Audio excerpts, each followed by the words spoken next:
தமிழொலி நேயர்களுக்கு வணக்கம். இன்று இரவு நேர பிரதான செய்திகள். முதலில் தலைப்புச் செய்திகள். விசேட சுற்றி வளைப்பு வசமாக சிக்கிய 100க்கும் மேற்பட்டோர்.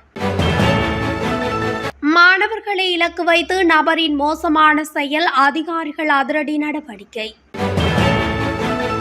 மீண்டும் ஒரு பேருந்து விபத்து, 7 பேர் படுகாயம். பகடிவதைக்கு எதிர்ப்பு தெரிவித்த மாணவி மீது தாக்குதல். தமிழர் பகுதியொன்றில் விபத்து ஏற்படுத்திய மாயமான வாகனம், பலியான பாதசாரி. காவல் நிலையங்களுக்கு சிசிடிவி கேமரா எடுக்கப்பட்டுள்ள நடவடிக்கை. நாட்டு மக்களுக்கு விடுக்கப்பட்டுள்ள அவசர அறிவிப்பு. போலியான முறையில் கடவுச்சீட்டுகளை பெற்றுக்கொண்ட 2 கைது. முதியவரால் 11 வயது சிறுமி கற்பம், தமிழர் பகுதியில் சம்பவம். தொடர்பான விரிவான செய்திகள். நாடளாவிய ரீதியில் நேற்று போலீசாரால் மேற்கொள்ளப்பட்ட விசேட சுற்றி வளைப்பு நடவடிக்கையின் போது போதைப் பொருட்களுடன் 475 பேர் கைது செய்யப்பட்டுள்ளதாக போலீஸ் ஊடகப் பிரிவு தெரிவித்துள்ளது.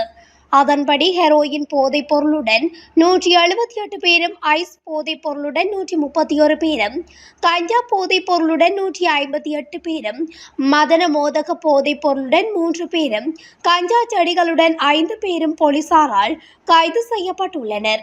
இந்த விசேட சுற்றி வளைப்பு நடவடிக்கையின் போது 208 கிராம் 870 மில்லிகிராம் ஹெரோயின் போதைப் பொருளும், 289 கிராம் 962 மில்லிகிராம் ஐஸ் போதைப் பொருளும், 1 கிலோ 118 கிராம் 761 மில்லிகிராம் கஞ்சா போதைப் பொருளும், 26 கிராம் 400 மில்லிகிராம் மதன மோதக போதைப் பொருளும், 9072 கஞ்சா செடிகளும் போலீசாரால் கைப்பற்றப்பட்டுள்ளதாக போலீஸ் ஊடகப் பிரிவு மேலும் தெரிவித்துள்ளது.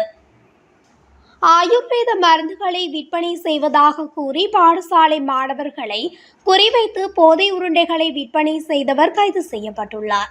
சந்தேக நபர் 21 லட்சம் ரூபாவுக்கும் அதிகமான மதிப்புள்ள போதை உருண்டைகளுடன் கந்தளாய் பிரிவு குற்றப்புலனாய்வு பிரிவின் அதிகாரிகள் கைது செய்யப்பட்டுள்ளார். சந்தேக நபர் கந்தளாய் நகரில் ஆயுர்வேத மருந்து கடை நடாத்தி வந்துள்ளார். பாடசாலை மாணவர்களை குறிவைத்து போதை உருண்டை விற்பனை செய்து வந்தார். சோதனையின் போது 8 அட்டைப்பட்டிகளில் 10,920 போதைப் பொருட்கள் பறிமுதல் செய்யப்பட்டதாக போலீசார் தெரிவித்தனர்.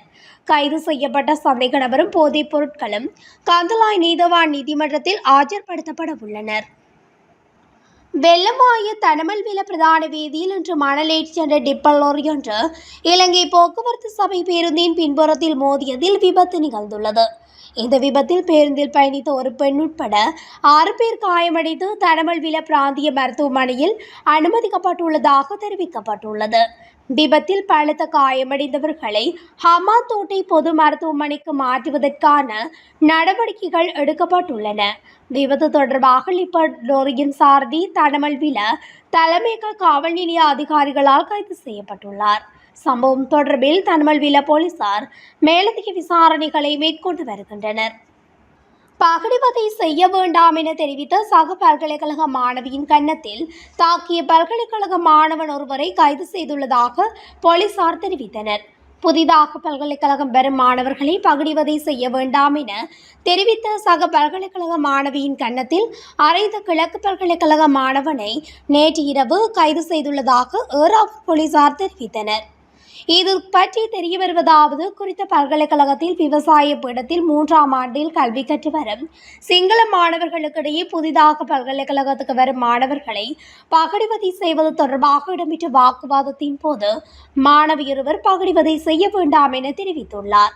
அதையடுத்து அந்த மாணவியின் கணத்தில் சக மாணவன் ஒருவர் தாக்கியதில் அவர் காயமடைந்த நிலையில் வைத்தியசாலையில் அனுமதிக்கப்பட்டதை அடுத்து மாணவியை தாக்கிய சக மாணவனை நேற்று இரவு போலீசார் கைது செய்தனர். கைது செய்யப்பட்டவரை நீதிமன்றத்தில் ஆஜர்படுத்த நடவடிக்கை எடுக்கப்பட்டுள்ளதாக போலீசார் தெரிவித்தனர்.